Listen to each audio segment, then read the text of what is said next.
মুরব্বীর প্রশ্ন হলো, ওয়াহাবি আলেমের পিছনে নামাজ পড়লে নামাজ হবে কিনা। আমি প্রশ্নের উত্তরটা দিব, কিন্তু বুঝে নিবেন, সরাসরি আপনি বুঝে নিবেন। আমি একটু হাদিস থেকে উত্তরটা দিচ্ছি। ইমাম আবু বকর ইবনে খাল্লাল রহমাতুল্লাহ আলাইহির কিতাবুস সুন্নাহ একটা কিতাব আছে, আপনারা পাবেন, আমার কাছে আছে, যাদের কাছে আছে প্রয়োজন দেখে নেবেন। কিতাবুস সুন্নাহ, ইমাম আবু বকর ইবনে খাল্লাল রহমাতুল্লাহ আলাইহি। সেটার মধ্যে কয়েকটা রেওয়ায়েত উল্লেখ রয়েছে। একটা রেওয়ায়েত হলো হযরত আব্দুল্লাহ ইবনে মাসউদ রাদিয়াল্লাহু আনহুকে প্রশ্ন করা হলো, আন্নাহু সুইলা আনি সলাতিল খাওয়ারিজ, মানে খারিজিদের সাথে নামাজ পড়ার ব্যাপারে ওনাকে প্রশ্ন করা হলো। কাকে? আব্দুল্লাহ ইবনে মাসউদ, সাহাবীদের মধ্যে উনি মুফতি, সুবহানাল্লাহ বলে। তখন উনি বললেন ডিরেক্ট, লা তুসাল্লু আলাইহিম ওয়া লা তুসাল্লু মাআহুম, তাদের সাথেও নামাজ পড়ো না, তারা মারা গেলে জানাজাও পড়ো না। আমার ফতোয়া না, এটা রাসূলের সাহাবীর ফতোয়া। আপনি বলবেন যে আবু বকর ইবনে খাল্লাল কে, নাম শুনি নাই, কিতাবুস সুন্নাহ অখ্যাত কিতাব। হ্যাঁ, অখ্যাত না, আলেমদের কাছে এটা বিখ্যাত কিতাব, কিন্তু আপনাদের কাছে অখ্যাত। সহিহ মুসলিম শরীফ তো বিখ্যাত নাকি? মুসলিম শরীফের দুই জায়গায় একটা হাদিস হযরত আবু হুরায়রা রাদিয়াল্লাহু আনহু থেকে বর্ণিত।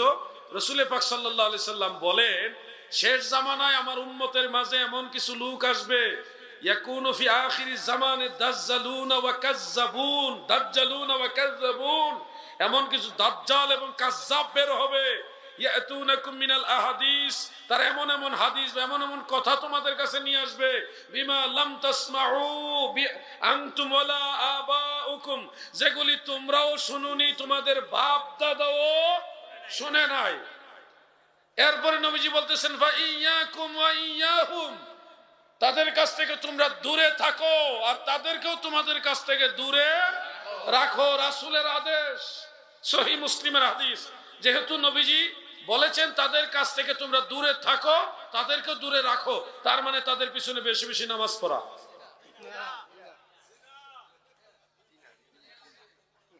বুঝলে বুঝপাতা, না বুঝলে তেজপাতা। আমি জেনে শুনে কোন ওয়াহাবির পিছনে নামাজ পড়ি না, পড়বো না। ফিতনার আশঙ্কা যদি দেখেন, দুইটা হিকমত করবেন। ধরেন একটা মসজিদে চলে গেছেন, বের হইলে ওই এলাকায় একটা ফিতনা হবে, কিন্তু ইমাম কাট্টা ওয়াহাবি, এখন কি করবেন? তখন আপনি কাতারে শামিল হবেন, নামাজও পড়বেন, কিন্তু ইক্তেদায়িত বিহাজাল ইমাম বলবেন না, আপনারটা আপনি তার লগে মিলাই ফিরাই ফেলবেন।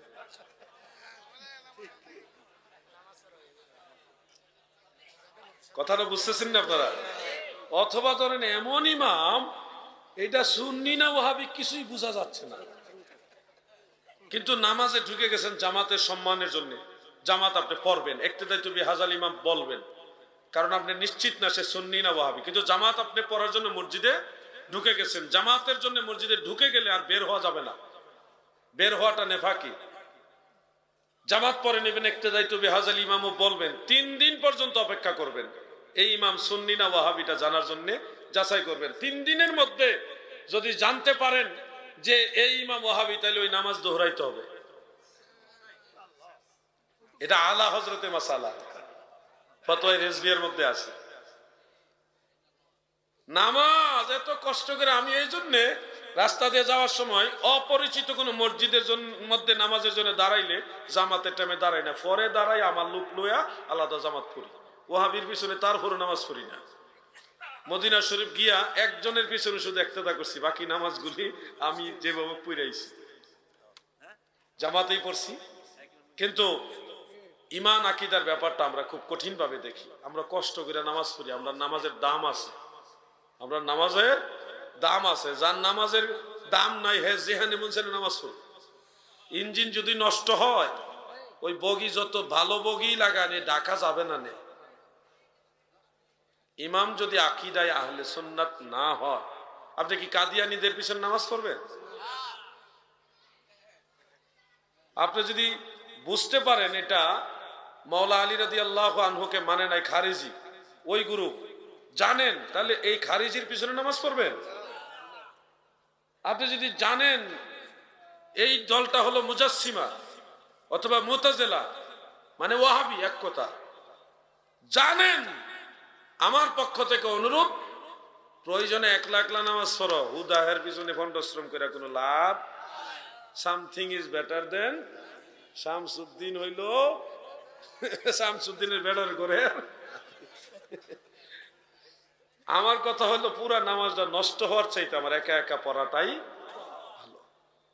জামাতে পড়ার জন্য উদ্বুদ্ধ করে যাচ্ছি, কিন্তু ইমাম যদি বাতিল হয় আপনারা কমিটির অন্তর্ভুক্ত হবেন, মসজিদ বাদ দিবেন না কখনো। মসজিদের কমিটির সাথে আপনারা সম্পৃক্ত থাকবেন। নামাজ পড়েন আর না পড়েন এর পিছনে এটা পরের কথা, কিন্তু মসজিদ আপনাদের এলাকা, মসজিদ কমিটির দায়িত্বে আপনারা থাকবেন।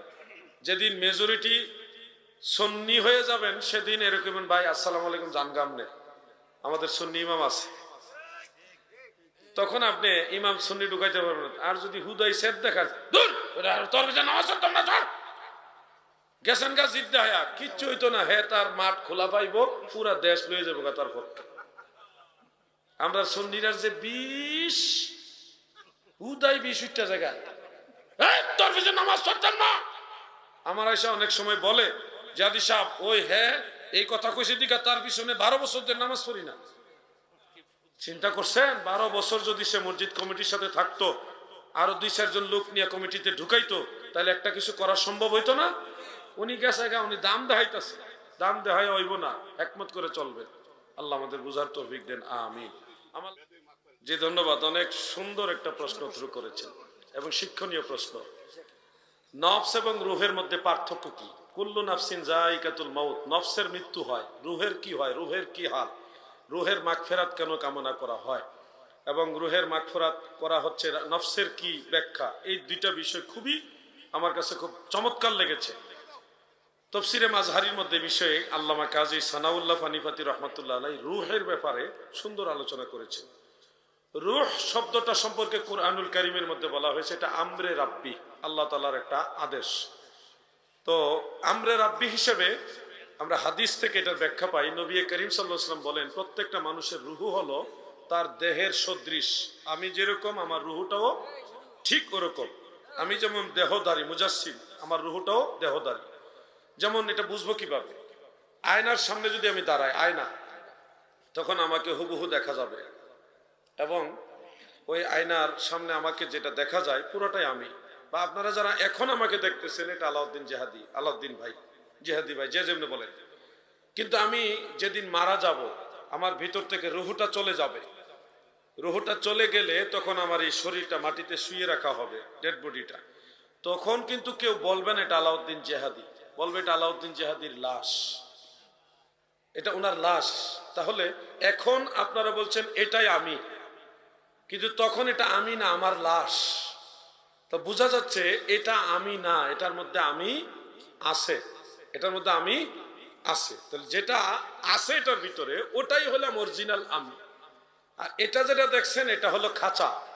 এটাকে নফসের একটা কথায়, একটা ব্যাখ্যায় বলা হয় এটা নফস, এই বডিটা। আর যেটা দেখা যায় না, ছোঁয়া যায় না, আয়নার মধ্যে দেখা যায় না, আপনারাও দেখেন না, বা মারা যাওয়ার পরেও দেখা যায় না, চলে যায়, এই বডিটা যেটা চলে গেলে নিস্তেজ, পাওয়ারলেস হয়ে যায়, ওই জিনিসটাকে বলা হয় রূহ। একটা পাওয়ার, একটা শক্তি। এই শক্তি বা পাওয়ার বা রূহ, ওই জিনিসটা হলো মানুষের মূল পরিচয়। কবর, মানুষ যখন মারা যায়, আজরাইল আলাইহিস সালাম আসে, অনেকগুলি হাদিস থেকে প্রমাণিত, এসে তার রুহুটা বের করে আরেকজন ফেরেশতার হাতে এটা হ্যান্ড ওভার করে। আজরাইলের দায়িত্ব হলো রুহু বের করে ওই ফেরেশতার হাতে হ্যান্ড ওভার করা। ওই ফেরেশতার দায়িত্ব হলো রুহুটা ওই সওয়াল জবাবের আগ পর্যন্ত তার কাছে সংরক্ষণ করা। প্রথমে কিন্তু মরে গেলে ইল্লিন সিজ্জিন হয় না, মরে গেলে রুহুটা আজরাইলের কাছ থেকে ওই ফেরেশতার কাছে, ওই ফেরেশতার নাম হলো রুম্মান ফেরেশতা, তার কাছে হ্যান্ড ওভার করা হয়। যখন মানুষ এই লাশটার গোসল দেয়, জানাজা পড়ে, দাফন করে ইত্যাদি, এই সবগুলি দৃশ্য ওই রুহু ফেরেশতার হাত থেকে দেখে। দাফন করে সব মানুষ চলে যাওয়ার পরে রুম্মান ফেরেশতার দায়িত্ব হলো হয় সরাসরি কবরে, না হয় আলমে মেসালে একটা কবর সদৃশ এই পরিবেশ তৈরি করে সেখানে তাকে এই জাগ্রত করা হয়। জাগ্রত করে মানে রুহুটা তার শরীরে প্রবেশ করানো হয়। এরপরে সওয়াল হবে, জবাব দিতে পারলে তার রুহু নিয়ে যাবে ইল্লিনে, আর না দিতে পারলে সিজ্জিনে নিচে। আর যেটা ফিনিশ হয়ে যাবে এটা হলো নফস।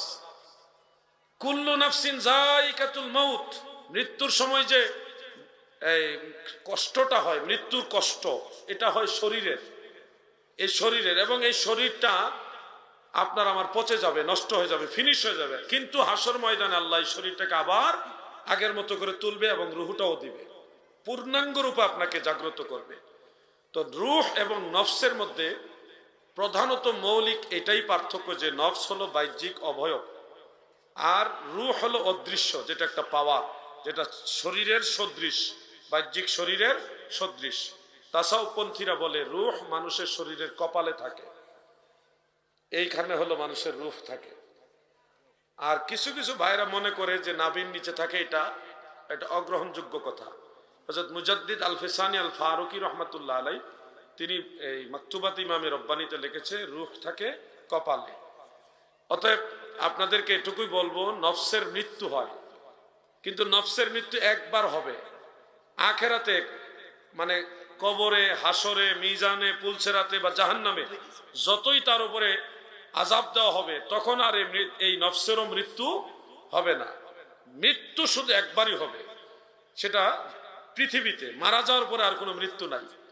আর রুহের কোনো মৃত্যু নাই, রুহ সবসময় জিন্দা, রুহ সবসময় জিন্দা, রুহের কোনো মৃত্যু নাই। নফসের মৃত্যু আছে, কোরআন এবং সুন্নাহর কোথাও এই ধরনের আমরা দলিল পাইনি যে রুহের মৃত্যু হবে। রুহের কখনো মৃত্যু হয় না, কারণ এটা আমরে রাব্বি, এটা আমরে রাব্বি, এমন একটা মাখলুক আল্লাহ তাআলা আদেশে সৃষ্ট, যেটা আপনি চাইলে এই শরীর নিয়ে উড়াল দিতে পারবেন না, এই নফস নিয়ে, আপনার এই সত্তা নিয়ে উড়াল দিতে পারবেন না। কিন্তু রুহ এটা নূরের, জেসেমটা হলো নুতফা থেকে, মাটি না, নুতফা থেকে একটা মানুষের পূর্ণাঙ্গ রূপ, যেটার মধ্যে মূল বিষয়টা হলো নুতফা, বা আপনাদের ভাষায় যেটা আমি নিলাম যে একটা পার্থিব সত্তা। এই নফস নিয়ে, শরীর নিয়ে উড়াল দিতে পারবেন না। কিন্তু রুহ সে নূর, রুহ কিন্তু মাটিও না, আগুনও না, নুতফাও না, রুহ কিন্তু নূর। সমস্ত মানুষের রুহ হলো নূর। ওই নূর থাকার কারণে আপনার শরীর তাজা, জিন্দা। নূর যেদিন থাকবে না, সেদিন আপনার শরীর শেষ, পাওয়ারলেস, নিস্তেজ, এটা ডেথ হয়ে যাবে।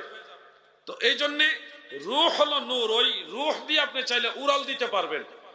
রুহানি হালতে ইন্না আরওয়াহাল মুমিনিনা মুরসালাতুন তাযহাবু হাইসু শাআত, রুহানি হালতে ইল্লিন থেকে অনেক মানুষ পৃথিবীতে সায়ের করতে পারে, ভ্রমণ করতে পারে, বিচরণ করতে পারে, কিন্তু নফস বিচরণ করতে পারে না।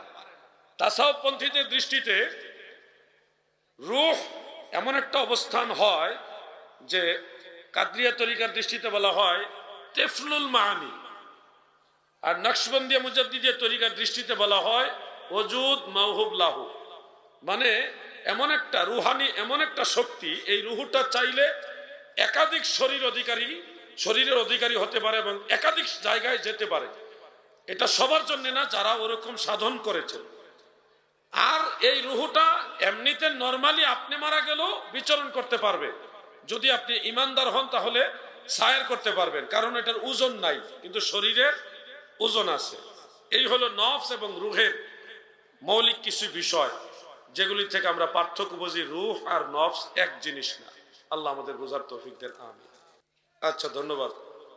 আমার এই যুবক ভাইয়ের প্রশ্ন, যদি আমরা নবী করিম সাল্লাল্লাহু আলাইহি ওয়াসাল্লামের গোলাম নিজেকে দাবি করি, তাহলে কেউ কেউ ধমক দেয় এবং এটাকে বেদাত বা শিরক বলে ইত্যাদি, তাহলে আমরা নবীজির গোলাম বলতে পারবো কিনা? আর মাজারকে অনেকে বাজার বলে, এই বিষয়টা সম্পর্কে সে একটু জানতে চাইছে।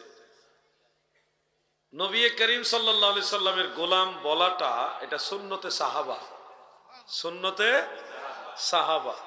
সহিহ মুসলিমের মধ্যে একটা হাদিস আছে, হাদিসের আলফাজটা আমার জেহেন থেকে ছুটে গেছে, মূল ভাবার্থটা হলো এরকম। হযরত ওমর রাদিয়াল্লাহু আনহু বা সাহাবায়ে কেরামকে নবীজি বললেন, তোমরা কাউকে বলো না যে আমার বান্দা, আব্দি, আমার বান্দা বা আমার বান্দি, এরকম বলো না, তোমরা বলো গোলামি, সে আমার গোলাম, এইভাবে বলো। সুবহানাল্লাহ বলতে, সহিহ মুসলিমের হাদিস।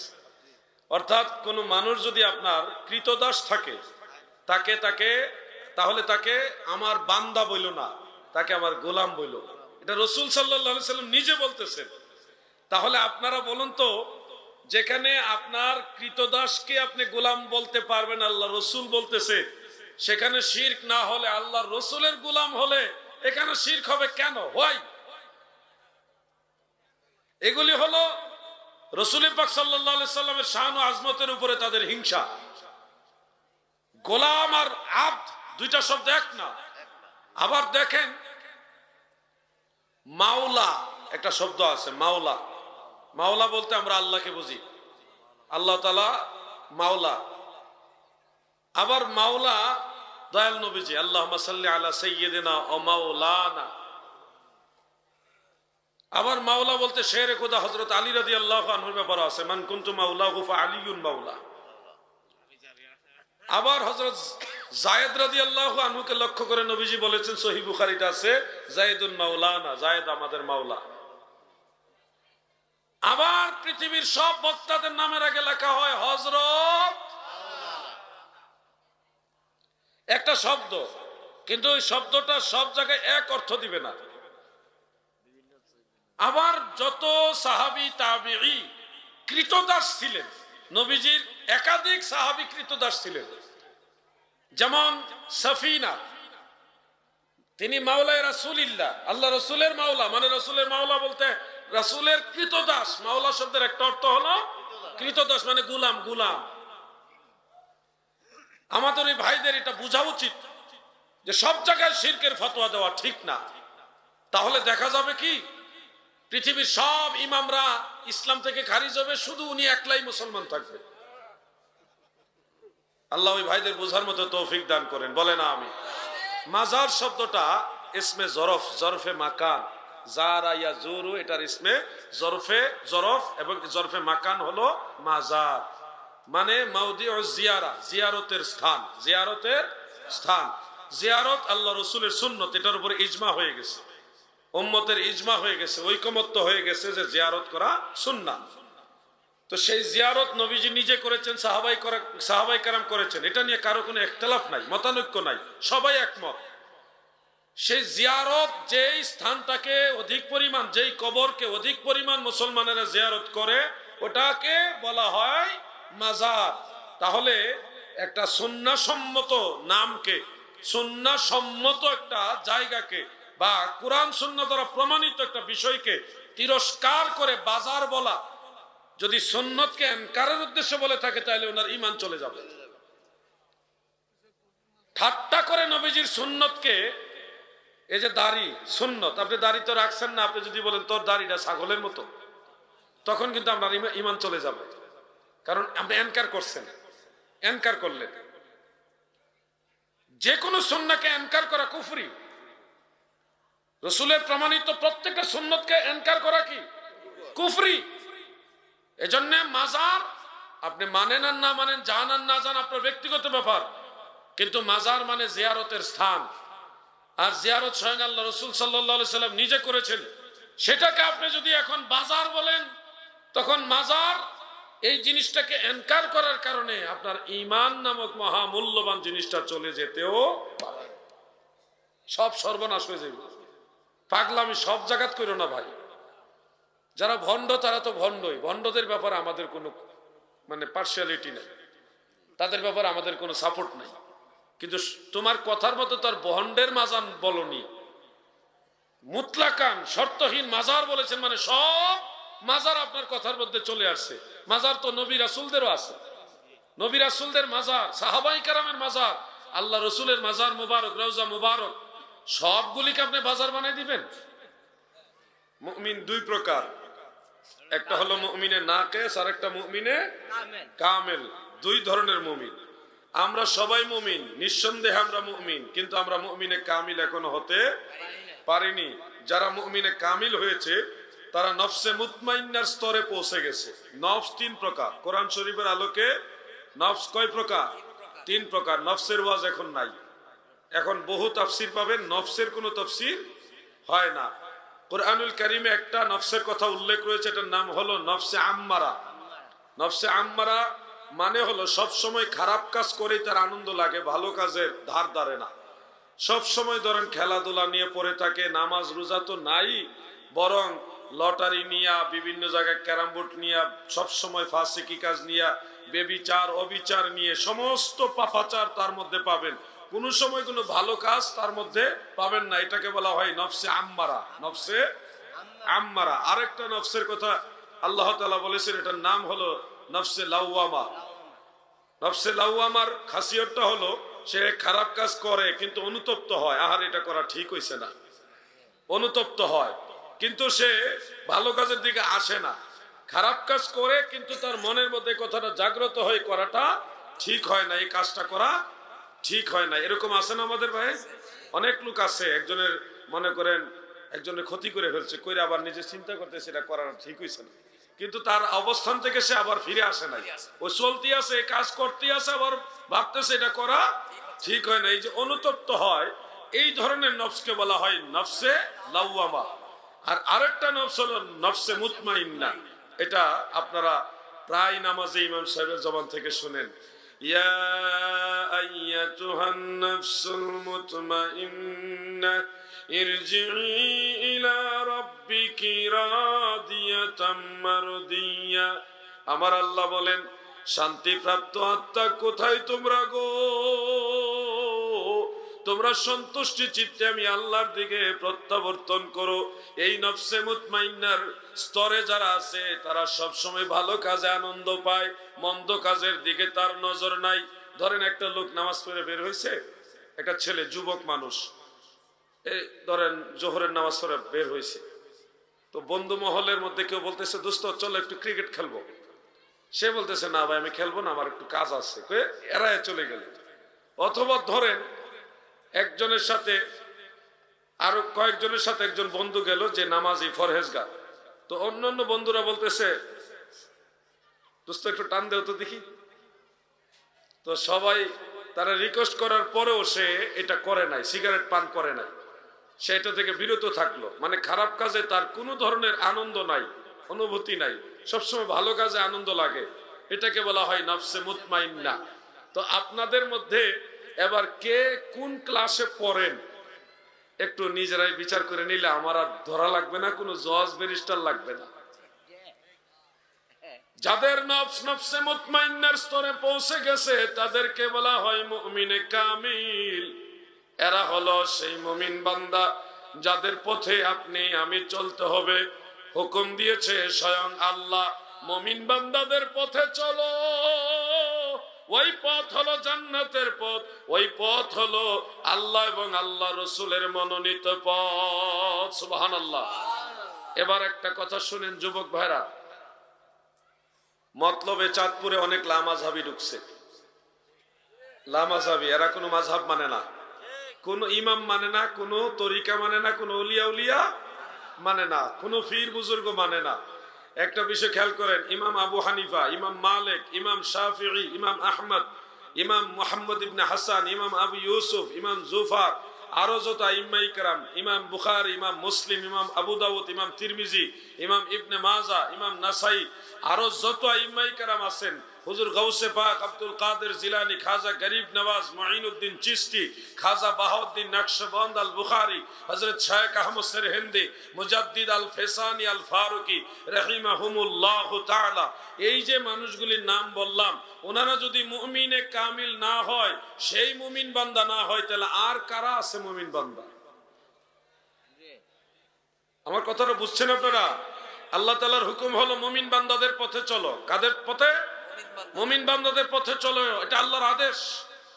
তাহলে এই যে নামগুলি বললাম, ওনাদের পথে যদি আমরা না চলি, ওনাদের যদি না মানি, তাহলে আর কে আছে যাদের পথে আমাদের চলতে হবে?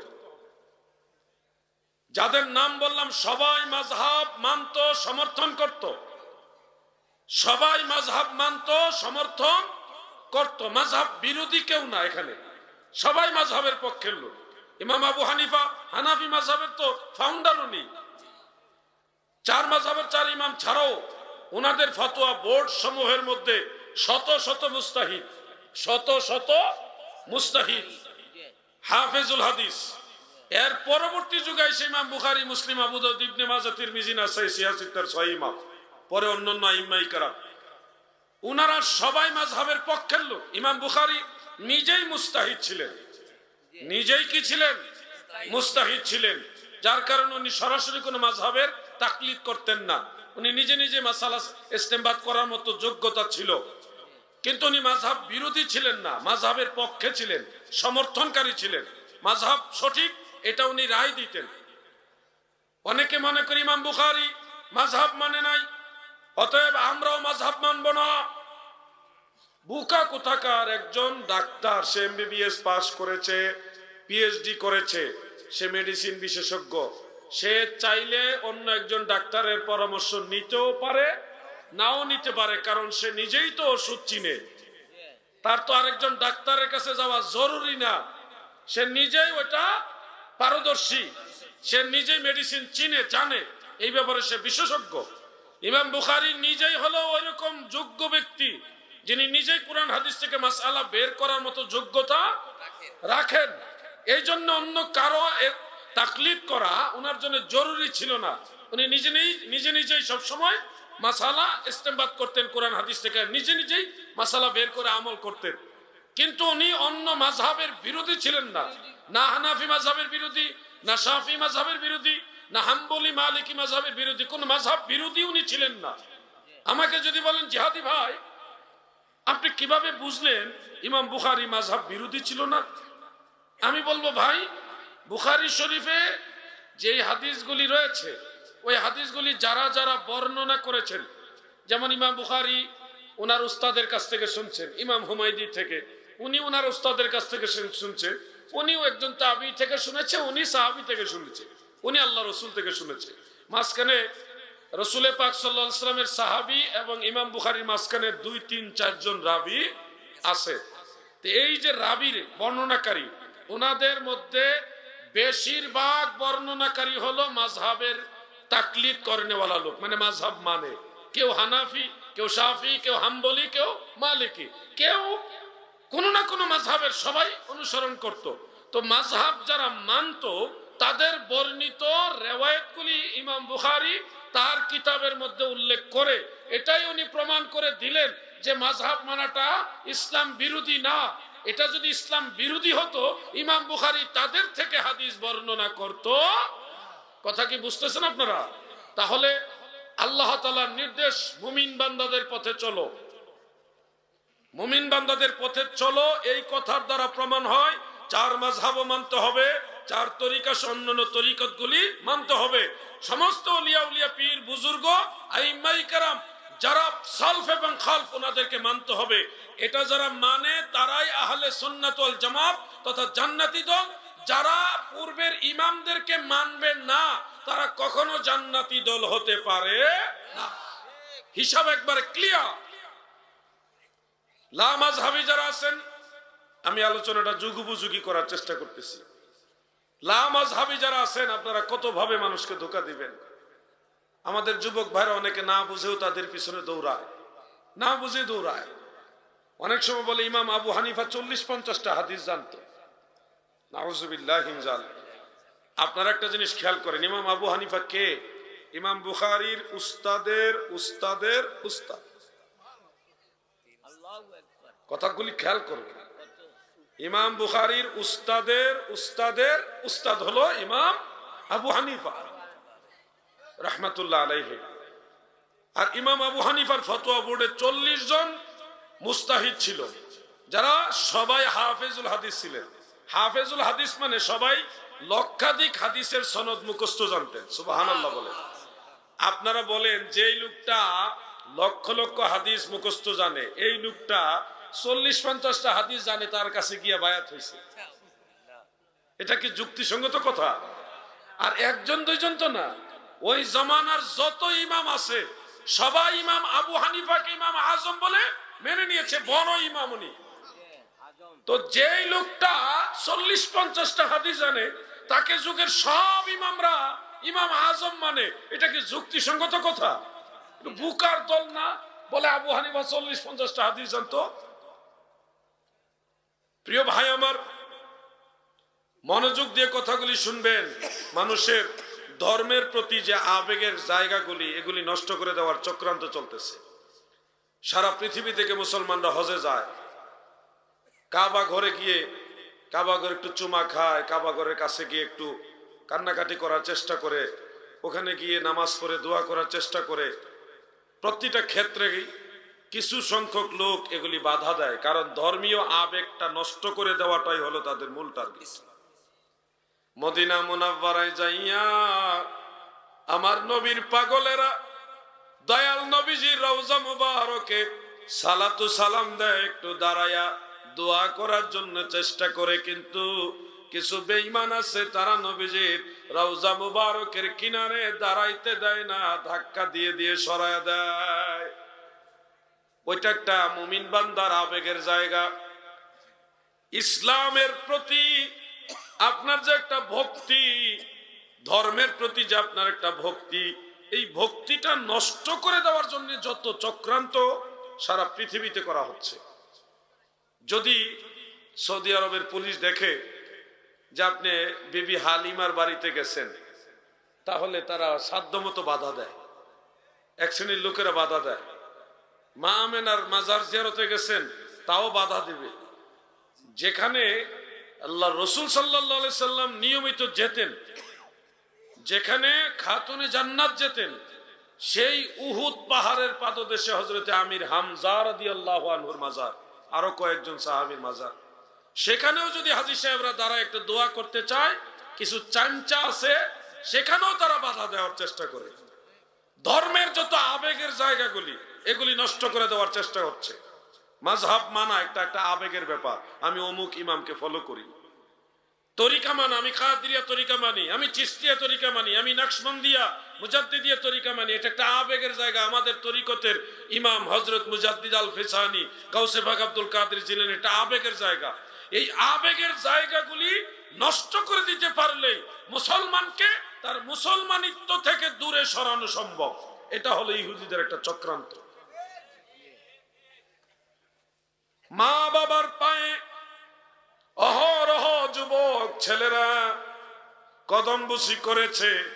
আজ থেকে 20 বছর আগেও এটা নিয়ে কোনো কথাই আমরা শুনি নাই, কিন্তু এখন যদি সন্তান মা বাবার পায়ে সুমা তো দূরের কথা, পায়ে ধরে সালাম করলেই কয়ে শিরিক হয়ে যাবে, পায়ে ধরে সালাম করো না শিরিক, মাথা নত হলে শিরিক। এই যে একটা আবেগের জায়গা, আপনার জনম দুঃখী মা, গর্ভধারিণী মা, জন্মদাতা বাবা, তিনাদের পায়ে কদম বসি যখন করবেন, তখন মা বাবার প্রতি সন্তান হিসেবে আপনার ভক্তি কমবে না বাড়বে? মহব্বতে বলেন, কমবে না বাড়বে? এই যে একটা ভক্তির জায়গা, এটা হলো একটা আবেগের জায়গা। বাবা মার সাথে সন্তানের সম্পর্কের ঘনিষ্ঠতম একটা সুযোগ হয় কদম বসির মাধ্যমে। এই জিনিসটাকে একটা ফতোয়া দিয়েই বন্ধ করে দিয়ে ধর্মীয় যে একটা আবেগ, এটা নষ্ট করে দিচ্ছে। মানে মুসলমানকে তাদের ধর্মীয় আবেগের জায়গা থেকে দূরে সরাই দিতে পারলেই নামে মুসলমান থাকবে, কাজের বেলায় ময়দানে তাদেরকে পাওয়া যাবে না। এটা হলো ইহুদিদের বড় ধরনের একটা চক্রান্ত। মিলাদ শরীফ পড়তে দেয় না, তারা বাধা দেয়, ফতোয়াবাজি করে। কেন? মিলাদ শরীফে সবচেয়ে বাধা দেওয়ার কারণটা হলো, মিলাদ শরীফে মানুষ দুরূদ শরীফ পড়ে, নবীজির জীবনী সম্পর্কে জানে, বেলাদাতে রাসূল সাল্লাল্লাহু আলাইহি ওয়াসাল্লাম সম্পর্কে জানে, দাঁড়ায় দাঁড়ায় নবীজিকে কিছুক্ষণ সালাম দেয়। পুরা বিষয়টা আল্লাহ রসুলের মহব্বতের সাথে জড়িত। মিলাদ শরীফের পুরো বিষয়টা কার মহব্বতের সাথে জড়িত? নবীজির মহব্বতের সাথে জড়িত। এটা বন্ধ করে দিতে পারলে মদিনাওয়ালার এই মহব্বতের এই কানেকশনটা আপনার কাছ থেকে বন্ধ হয়ে গেল। মানে একটা আবেগের জায়গা বন্ধ হয়ে গেল। এই আবেগের জায়গাগুলি অ্যাটাক করে করে আমাদের এই আবেগের, ধর্মীয় আবেগের জায়গাগুলি অ্যাটাক করে করে বন্ধ করে দিচ্ছে, যার কারণে এখন মুসলমানকে মেরে ফেলতেছে। অন্য মুসলমানরা দেখেও না দেখার ভান করে, বলে এটা আমাদের দেশের ব্যাপার না। তাদের ধর্মীয় যে একটা চেতনা, এটা নষ্ট হয়ে যাচ্ছে।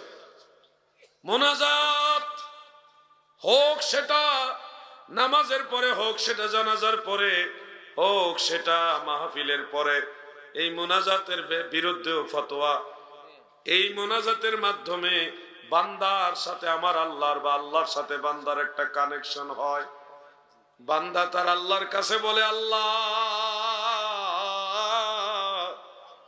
আমি তো এই কঠিন বিপদে পড়ছি, তুমি আমারে সাহায্য করো আল্লাহ, আমারে বিপদ থেকে বাঁচাও, আমার এই রোগটা ভালো করে দেও আল্লাহ। ও আল্লাহ, অমুকে আমার উপরে জুলুম করতেছে, তুমি সঠিক বিচার কইরো। বিভিন্ন কায়দায় মানুষ আল্লাহর কাছে কথাগুলি বলে। কার কাছে বলে? মহব্বতে বলেন, কার কাছে বলে? এটা একটা ধর্মীয় আবেগের জায়গা, এটা একটা ধর্মীয় আবেগের জায়গা। এই ইয়াহুদ এবং নাসারাদের যারা পাঁচটা গোলাম, তারা মুনাজাত বন্ধ করে দিচ্ছে। উদ্দেশ্য মুনাজাত না, উদ্দেশ্য হলো মুসলমানরা যেন মুনাজাতের মাধ্যমে আল্লাহর সাথে একটা প্রেমের কানেকশন, আবেগের একটা সম্পর্ক, ওটা থেকে দূরে সরে যায়। এটা ইহুদিদের একটা বড় ধরনের চক্রান্ত। কথাগুলি মনে রাখবেন। মা বাবা মরে গেলে 4 দিন 5 দিনে 40 দিনে মানুষের খাবার দেন, যার যেমন তৌফিক আছে তরি খাওয়ান দেয়, একটা দোয়ার আয়োজন করে। এটার বিরুদ্ধে ফতোয়া বেদাত। ফতোয়াটা কেন দেওয়া হলো? মানুষ যখন তার প্রতিবেশীকে খাওয়ায়, তখন প্রতিবেশীর প্রতি তার মহব্বত পয়দা হয়, এবং যারা খাইয়া যায় তাদের প্রতিও যে খাওয়ায় তার প্রতি মহব্বত পয়দা হয়। এই যে একটা মহব্বত, মুসলমানে এটা আন্তরিকতা বাড়ার, ভ্রাতৃত্ববোধ, সৌহার্দ্যপূর্ণ আচরণ বৃদ্ধি পাওয়ার যে একটা যুগসূত্র। এই একজন আরেকজনকে খাওয়াইতেছে, আরেকজন আরেকজনকে খাওয়াইতেছে। এই খাওয়া দাওয়াটা বন্ধ করে দিলে মুসলমান প্রতিবেশীর প্রতি যে একটা মহব্বত বা একটা আবেগ, এই জিনিসটা নষ্ট হয়ে যাবে। অর্থাৎ মুসলমানদের ধর্মীয় আবেগের জায়গাটা নষ্ট করে দেওয়ার জন্য এই 40 জিয়াফতের বিরোধিতা করা হয়। কৌশল এগুলি তারা করতেছে, তিলে তিলে করতেছে। আর আপনি খুঁজতেছেন সহিহ হাদিস, একটা ওয়াহাবিও আজ পর্যন্ত সুন্নি জামাতের একটা মাসালাকে কোরআন সুন্নাহ দ্বারা নাজায়েজ প্রমাণ করতে পারে নাই, পারবেও না। তারা তাদের কাজ করে যাচ্ছে, তলে কাজ করে মুসলমানের মুসলমানিত্ব দুর্বল করে দিচ্ছে। মুসলমানের মুসলমানিত্ব দুর্বল। ও ভাই আমার, এই জন্য বলবো, জান্নাতে যেতে হলে এখন একটাই রাস্তা, সেটা হলো আল্লাহর আউলিয়াদের পথে চলা। এর বিকল্প কোনো রাস্তা আমি দেখি না। কারণ আপনি অমুক শায়েখ বলছে, তমুক শায়েখ বলছে, ও যুবক ভাইরা শোনো, মুর্শিদ মানা এটাও মুসলমানদের একটা ধর্মীয় আবেগের জায়গা। তোমার মনে যদি একজন বুজুর্গ, ধরেন আমি বোঝানোর জন্য বলছি, আমাদের এই মুরব্বীর কথা বলছি, কথার কথা বলতেছি, ধরেন উনি একজন পীর, উনার কাছে বায়াত হবেন আপনি। এই বায়াত হওয়ার মতো বা মনে যে একটা আপনার চাহিদা যে আমি হুজুরের কাছে বায়াত হব, এই চাহিদাটা কি একটা আবেগ না? এটা ধর্মীয় আবেগ না? আপনি যখন উনার কাছে হাতে হাত রেখে বায়াত হবেন, তখন উনি আপনাকে কিছু নসিহত দিবেন যে এইভাবে চলবা, এগুলি কইরো না, এগুলি করবা। তখন উনার কথার প্রতি আপনি অনুরক্ত হবেন, উনার অনুগত আপনি হবেন। এই যে একটা আবেগ, এই আবেগটা নষ্ট করার জন্যই পীর মুরিদি বেদাত শিরক এই ফতোয়া দেওয়া হচ্ছে। আর না হয় পীর আর শায়েখ দুইটা শব্দের বেশ কম হলো লাউ আর কদুর মতো। দুইটা শব্দ পীর আর শায়েখ, এই দুই শব্দের বেশ কম হলো কলম আর পেন। এই যেমন বেশ কম, শায়েখ আর পীরের মধ্যে শব্দগতভাবে তেমন বেশ কম। আরবের মানুষ বলে শায়েখ আর বাংলাদেশের মানুষ বলে পীর। শব্দ দুই দেশে দুইটা, কিন্তু জিনিস। আপনি তো আরবি কিতাবে পীর শব্দ পাবেন না, আরবি কিতাবে পাবেন শায়েখ। মান লাইসা লাহু শাইখুন ফাশাইখুহু আশ-শাইতান। যার শায়েখ নাই তার শায়েখ হলো শয়তান। বিভিন্ন কিতাবে এটা আছে, ওখানে পীর শব্দ পাবেন না। যারা আজকে পীর মুরিদি শিরক ফতোয়া দিতেছে, তারা নিজেদেরকে আবার শায়েখ দাবি করে। এগুলি বুকা। কোনটা শায়েখ আর কোনটা পীর, এই জিনিসটা মানুষকে বুঝায়ও না। শুধুমাত্র মানুষ যেন, যুব সমাজ, শিক্ষিত সমাজ, তারা যেন পীর আউলিয়াদের কাছ থেকে দূরে সরে যায়। কারণ বায়াত মানেই তাদের কাছে যেতে হবে, তাদের কথা মানতে হবে, তাদেরকে সম্মান করতে হবে। বায়াত নাই মানে পীর মুরিদি হারাম শিরিক মানে তাদের কাছে আর যাওয়া যাবে না। এই যে ধর্মীয় একটা আবেগের জায়গা, এটা নষ্ট করে দেওয়া হলো ইহুদি এবং নাসারাদের একটা চক্রান্ত, যে পীর মুরিদি হারাম। দাদু ভাই আমার, কিভাবে বুঝাইলে বুঝবেন আমি জানি না, তবে কঠিন চক্রান্ত মুসলমানদের বিরুদ্ধে, কঠিন চক্রান্ত চলতেছে। মুসলমান তোমরা আজকে জিহাদের ডাক দেন না, কয়টা মুসলমান পাবেন রাজধানী? কয়জন পাবেন? বদরের যুদ্ধে 313 জন সারা পৃথিবীর কাফেরদেরকে কাঁপায় তুলছে। সাহাবাই কারাম ওনারা আমাদের চেয়ে অনেক উত্তম, ওনার তুলনা দিচ্ছি না। ভারতবর্ষ যখন বিভিন্ন সম্রাটেরা, রাজারা, মুসলিম বাদশাহ যারা ছিল, তারা যখন শাসন করে, তখন কেউ তাদের বিরুদ্ধে যুদ্ধ করার মতো দুঃসাহস পায় নাই, দেখায় নাই। কাসেম যখন এই 17 বছর বয়সে ভারতবর্ষ আন্দোলন আক্রমণ করছে, সারা ভারতবর্ষ থর থর করে কেঁপে উঠেছে। ওনার মোকাবেলা করার মতো হিম্মত কোনো কুফফারদের হয়নি। আরে বাবা, এটা আগের ইতিহাস, নগদ একটা ইতিহাস বলি। কে কোন দল করেন আমি জানি না। আফগানিস্তানের কথা বলছি, গত 1-1.5 বছর আগে না 2 বছর হয়েছে মনে হয়। এই যে আফগানিস্তানে কালো কালো পাগড়ি পরা কিছু লোক, আমেরিকার মতো মহাপরাশক্তি, সারা পৃথিবীর মধ্যে 1 নম্বর পরাশক্তি হলো আমেরিকা, তাদেরকে ফিডাইতে ফিডাইতে দৌড়াইয়া আমেরিকা পাঠাইছে পাগড়িওয়ালা কিছু লোক। এগুলি হলো ইমানি জজবাওয়ালা লোক।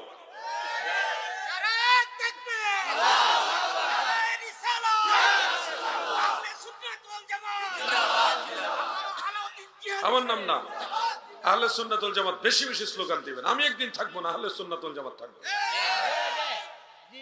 সুন্নিয়ত মানুষকে বুঝান।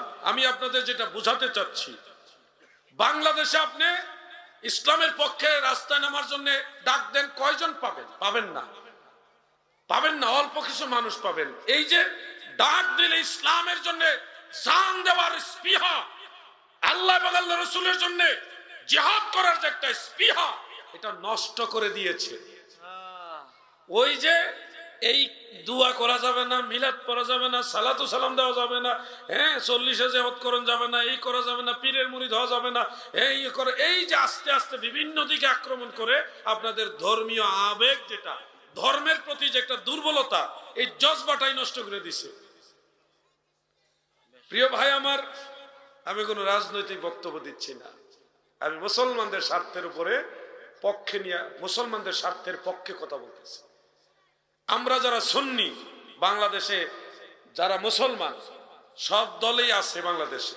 আমার একটা ব্যক্তিগত তাহাকিকে শতকরা 70% হলো সুন্নি, শতকরা 70%, বাকি 30% হলো হেরা। সব, শুধু একদল না, সব 70% আমরা সুন্নি। কিন্তু আমরা সুন্নিরা যদি এক পীর সাহেব ডাক দেয়, আরেক পীরের মুরিদরা যায় না। আজকের মাহফিলে হয়তো এরকম হয়েছে যে অমুক বক্তা হিসেবে যাব না, হতে পারে, এরকম হয় অনেক সময়। আমাদের যে ধর্মীয় আবেগগুলি নষ্ট করে দিচ্ছে। দূরত্ব কমাতে হবে। আহলে সুন্নাত ওয়াল জামাতের আকায়েদ কেন্দ্রিক নিজেদের দূরত্ব কমায়া একটা প্ল্যাটফর্মে আসেন। 70% সুন্নি জনতার মোকাবেলা করে বাতিলরা আপনাকে দমাতে পারবে না। আর যখন আপনি ঐক্যবদ্ধ সামনে আগাবেন, তখন বাতিলরাও মনে করবে হুর আর বাদ দেয় না, হেরার লগে জায়গা। তখন সমস্ত মুসলমানরা এক হবে। সব মুসলমানরা যখন একসাথে নারায়ে রিসালাতের স্লোগান দিবে, পৃথিবীর কোন বাতিল এত শক্তিশালী হয়নি যে মুসলমানদের সাথে মোকাবেলা করবে। আমার এই কথাগুলি ডিপলি চিন্তা করে দেখবে। আমরা তো ওয়াজ মাহফিলগুলি এখন মনোরঞ্জনের মঞ্চ বানাইছি। ওয়াজ মাহফিল এখন আর ইসলামের গভীর কথাগুলি হয় না, হয় শুধু বাউল গান, অমুক শিল্পীর গান, আর হইল ব্যঙ্গচিত্র। স্টেজে কোরআনের মঞ্চে বসে বক্তারা এখন বিড়ি খাওয়ার স্টাইল দেখায়, কেউ কুকুর কেমনে ডাক দেয় ওটা দেখায়, কেউ বিড়ালের ডাক দেখায়। কে বাগে ডাক দেয় কিভাবে ওটাও দেখায়।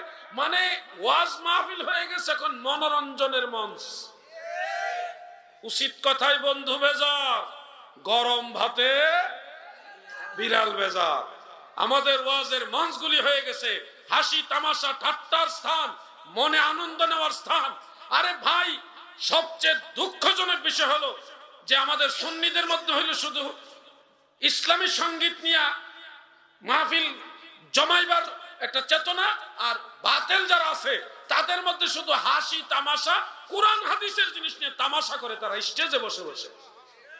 আমি আজকের মাহফিল থেকে সংশোধন হবেন ওই নিয়তে, আপনাদের না, ওই বক্তাদের সংশোধন হওয়ার নিয়তে উদ্দেশ্যে আমি একটা কথা বলবো। বাতেলদের মধ্যে যেই কয়জন কমেডিয়ান বক্তা আছে, কমেডিয়ান বুঝেন? কমেডিয়ান বুঝেননি আপনারা? কোরআন হাদিসের দোহাই দিয়া মাহফিলে একজন অভিনয়কারী নাট্যকারের মতো মানুষকে আনন্দ দেওয়া, এটাকে বলা হয় কমেডিয়ান। যে সমস্ত কমেডিয়ান বক্তারা আছেন, আল্লাহর দোহাই লাগে আপনারা নিজেদেরকে কন্ট্রোল করেন। আপনাদের কুমিল্লাতে একজন আছে, নাম বলবো না, চিনেন? এগুলি স্টেজে উঠে নিজেদেরকে কমেডিয়ান হিসেবে মানুষের কাছে মনোরঞ্জন দেওয়ার জন্য ওয়াজ মাহফিল করে। যুবক ছেলেদেরকে ঠিক নি রে, ঠিক নি রে, এটা কোন ধরনের ভাষা?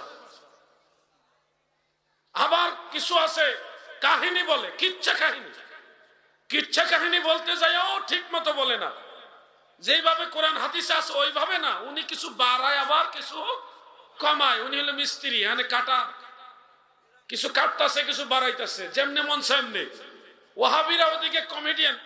একটা সুখবর হলো, যত কমেডিয়ান বক্তা আছে সব বেশিরভাগ 100 জন যদি ধরা হয় 99 জন ওয়াহাবিদের মধ্যে। আমাদের মধ্যে কমেডিয়ান বক্তা 2-1 জন ছিল, তারা এখন সতর্ক হয়ে গেছে। তারা এখন সতর্ক হয়ে গেছে, কারণ আমরা চতুর্দিক দিয়ে ধমক দিচ্ছি।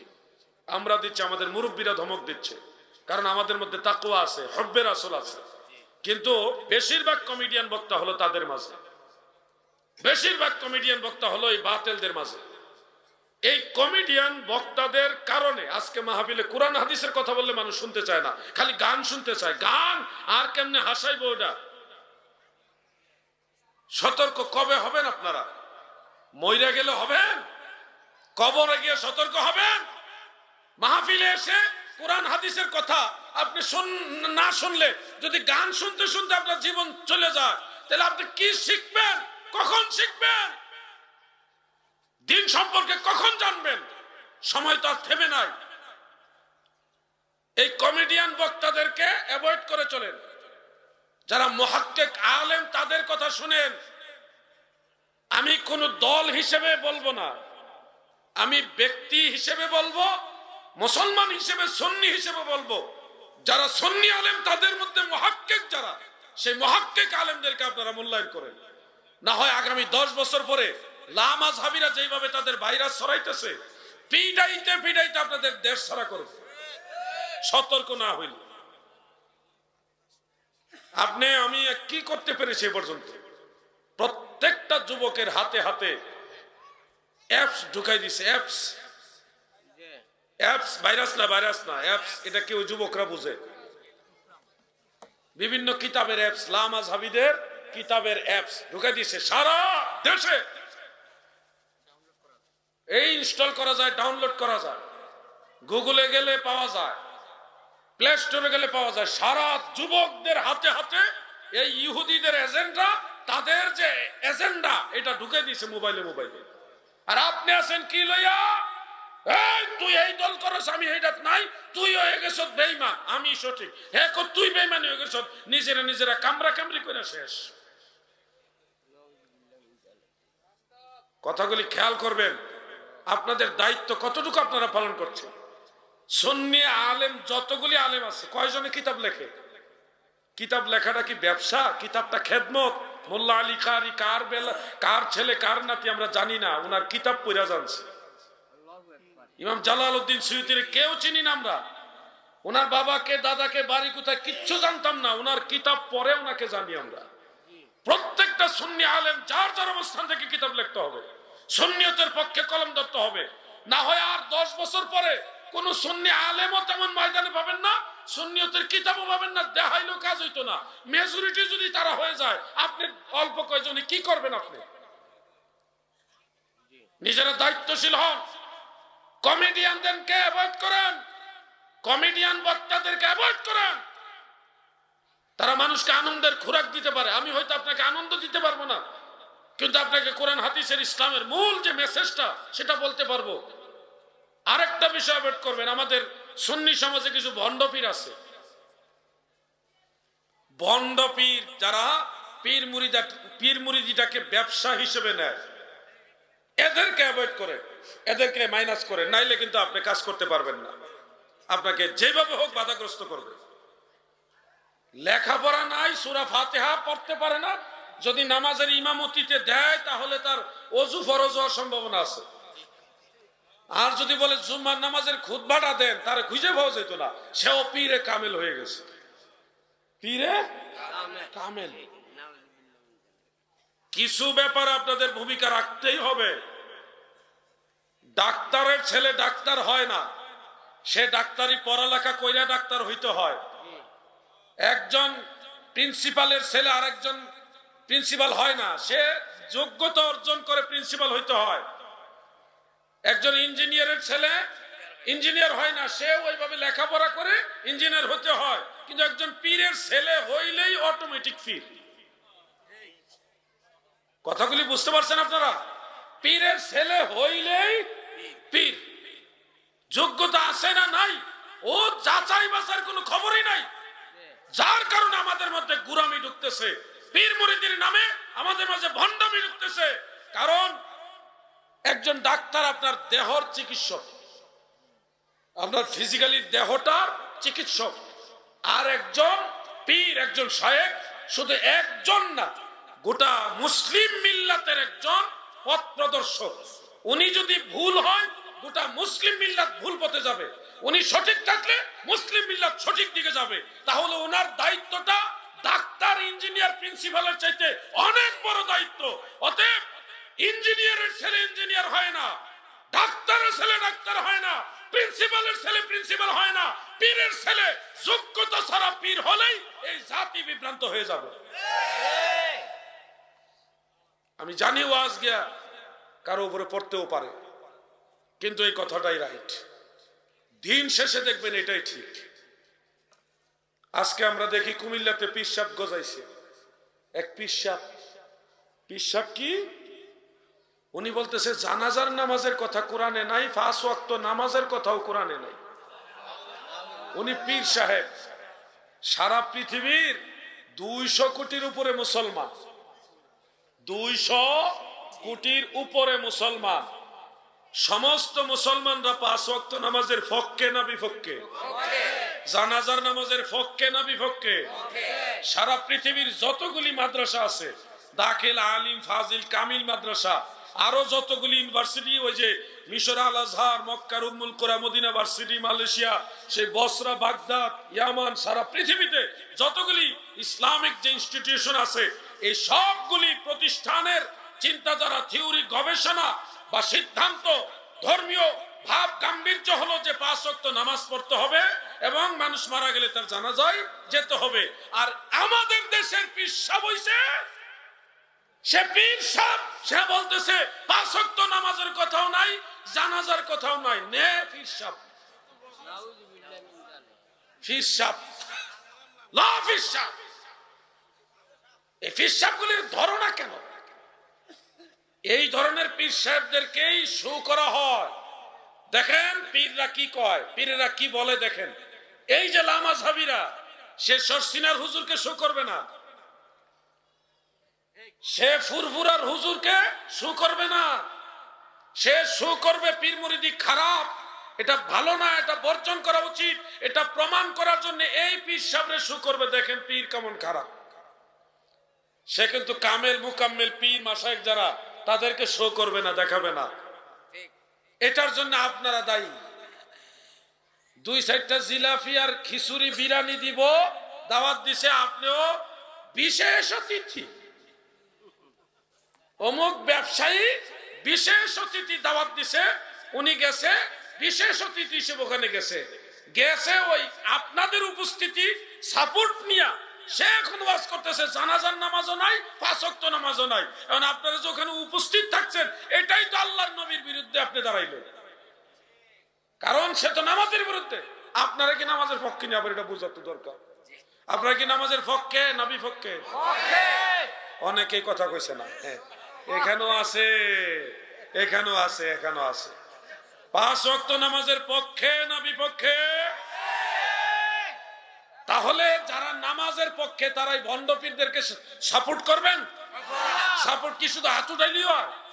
তাদের যে কোনো কাজে অংশগ্রহণ করাটাই তাদেরকে সাপোর্ট করা, তাদের চান্দা দেওয়া সাপোর্ট করা, তাদের সামর্থ্য যদি আপনার থাকে তাদেরকে প্রতিরোধ করা হয় আপনার সামর্থ্য, এটাই আপনাদের দায়িত্ব। যদি সামর্থ্য ক্ষমতা থাকা সত্ত্বেও তাদেরকে প্রতিরোধ না করেন, প্রতিহত না করেন, তাহলে ময়দানে মাহশরে আপনিও আসামি হবেন। পীর কত গজাইছে, কামেল পীর মানবেন, আমিও পীরের মুরিদ। আমার পীর ও মুর্শিদ খাজা বাবা ফরিদপুরি, আমি মুজাদ্দিদিয়া খানদানের লোক। শায়েখ আহমদ সেরহিন্দি মুজাদ্দিদ আল ফেসানি আল ফারুকি রাহিমাহুল্লাহ তাআলা, ওনার মাসলাকের লোক আমি। কিন্তু আমরা এই সমস্ত তরিকতপন্থীরা, আপনাদের মতলবে একজন আল্লাহর ওলি আছে, ওনাকে ফলো করতে পারেন। আওলাদ যিনি একজন ডক্টর সৈয়দ মনজুর আহমদ রেফাই রাহিমাহুল্লাহ তাআলা, আশিকে রাসূল, ওনাকে ফলো করতে পারেন। এরকম আর অনেক পীর আছে, আমি সবার নাম জানি না। মতলবের কৃতি সন্তান ছিল, সূর্য সন্তান ছিল, আহলে সুন্নাতুল জামাতের উজ্জ্বল নক্ষত্র ছিল আল্লামা প্রিন্সিপাল আব্দুল জলিল সাহেব রহমাতুল্লাহ আলাইহি। এই মানুষগুলিকে ফলো করবেন। এরা ভণ্ড না, এরা ভণ্ডদের প্রতিরোধ করছে, হককে প্রতিষ্ঠিত করেছে। আর আমরা পীর দেখি, আরে টাকনুর নিচে পীর সাহেবের কাপড়, টাকনুর নিচে পীর সাহেবের পায়জামা। এজন্য বলবো, যদি সতর্ক না হন আমাদের কিছুই করার নেই। বারবার আপনাদের বলছি, আর 10 বছর পরে, হাতে গুনে 10টা বছর পরে দেখবেন যদি কথা না শুনেন, তাহলে আপনারা এমন এক অবস্থায় গিয়ে পৌঁছবেন যে মুখ লুকাইবারও জায়গা পাবেন না। তারা এইভাবে আপনাদেরকে পাকড়াও করবে। মাযহাব বিরোধী যারা, এরাই পীর মাশায়েখ বিরোধী, এরাই সুন্নিয়ত বিরোধী, এরাই মিলাদ ক্যাম্প বিরোধী, এরাই জঙ্গিবাদের সাথে জড়িত। আপনাদের সাথে পারবেন না, এদের সাথে অস্ত্র আছে, বোমা মারবে, হাঙ্গামা করবে, আক্রমণ করবে। কিন্তু আপনারা যদি আগের থেকে সতর্ক থাকেন, তারা সেই বীজই থেকে যাবে, আর গজাইতে পারবে। তাদের পিছনে অনেক ডলার খরচ করা হয়, কিন্তু আমাদের সুন্নিয়ত প্রচারের জন্য কি আমরা কোনো ডলার খরচ করি? আজকে এখানে কোনো ভাড়াইট্টা মুসল্লি আসেননি যে আপনারা ভাড়া করে আনছি মাহফিলে? আসেন কেউ? থাকলে বলেন যে আমরা ভাড়া করে আনছে, বলেন কে আছেন? কেউ নাই, একজনও নাই। তাহলে আলহামদুলিল্লাহ, আমরা সবাই নিজের থেকে আল্লাহ এবং আল্লাহ রসুলের মহব্বতে আসছি। কিন্তু আপনি লামা জাবিদের মাহফিলে যান, তাদের যে সমাবেশগুলো, ওখানে যান, বাতিলদের সমাবেশগুলিতে যান, দেখবেন গাড়ি ভাড়া করে করে আশেপাশের কয়েক থানা, এমনকি কয়েক জেলার লোক পর্যন্ত মাহফিলে এনে শোডাউন দেয়। দেখো, আমাদের সমর্থক বেশি। কথা বাস্তব সম্মত না মনে হয়? ঘরের কোনো পয়সা রয়েছে তো টের পাইতেছেন না। কয়েক থানার লোক, কয়েক জেলার লোক একসাথে করে তারা গাড়ি ভাড়া দেয়, তারা ওখানে ইনভেস্ট করে, টাকা দেয়, শিল্পপতিরা হেল্প করে, মেডিসিন ছাড়ে, সব মাদ্রাসার ছাত্রদেরকে গাড়ি ভাড়া করে করে নিয়ে আসা হয়, পুরা মাঠ মানুষ দিয়ে প্যাকটাপ করে। আর আপনার মাহফিল, ওরে মানুষ রে, জায়গা হইতেছে না মানুষ। কি আপনাদের এই এলাকার মধ্যে এর চেয়ে বেশি মানুষ নাই? এরা কই গেছে? মনে হয় ইন্ডিয়া সফরে গেছে। ইন্ডিয়া সফরে গেছে না হজে গেছে মনে হয়। হজে না, এটা তো হজের টাইমও না, তো যাইব কই তাইলে? এরা গেল কোথায়? আজমির শরীফে গেছে। কথাগুলি খেয়াল করবেন, আমি খুব দুঃখের সাথে কথাগুলি বলছি। এই মাদ্রাসা যুগের পরে যুগ খেদমতে আঞ্জাম দিয়ে যাচ্ছে, কিন্তু আমরা তো সেই খেদমতটা ধরে রাখতে পারতেছি না। বেজার হইতেছেন মনে হয় না? হুজুর আজকে ধরছে, বাইক আপনারা ধরি নাই। এটা আমার জন্য, আপনার জন্য, সবার জন্য কথাগুলি। আমাদের দায়িত্বশীল ভূমিকা পালন করতে হবে। নিজে আসবেন, নিজের বাচ্চাগুলি, ছেলে বাচ্চা যেটা বড়, সবাই মাহফিলে নিয়ে আসবেন। তাদেরকে মাহফিলে বসায় শিখাইবেন যে ধর্মীয় কাজে যাইতে হবে। তুমিও শিখো, মসজিদে যাওয়ার সময় বাচ্চারা সাথে নিয়ে যাবে। কিছু মুরব্বী আছে, বাচ্চারা একটু দুষ্টামি করলে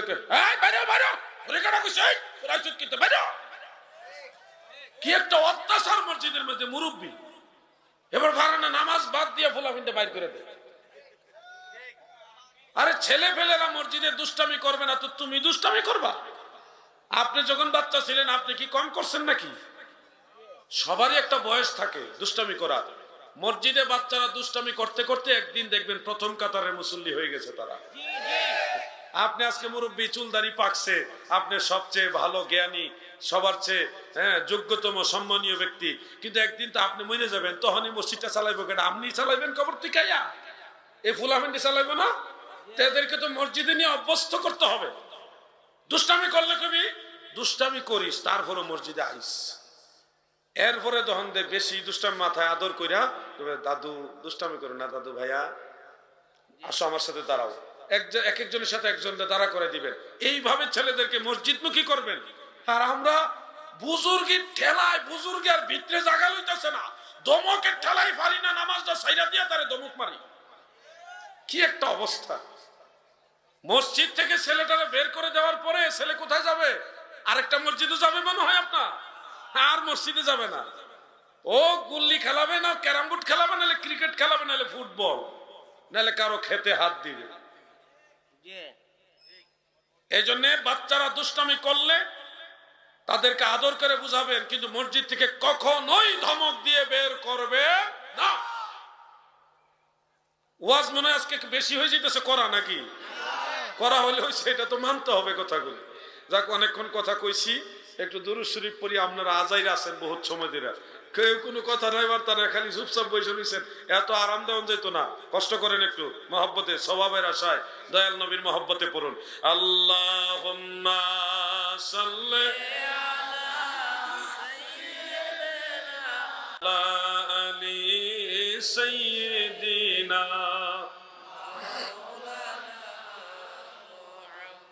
যাহার মনেতে আশা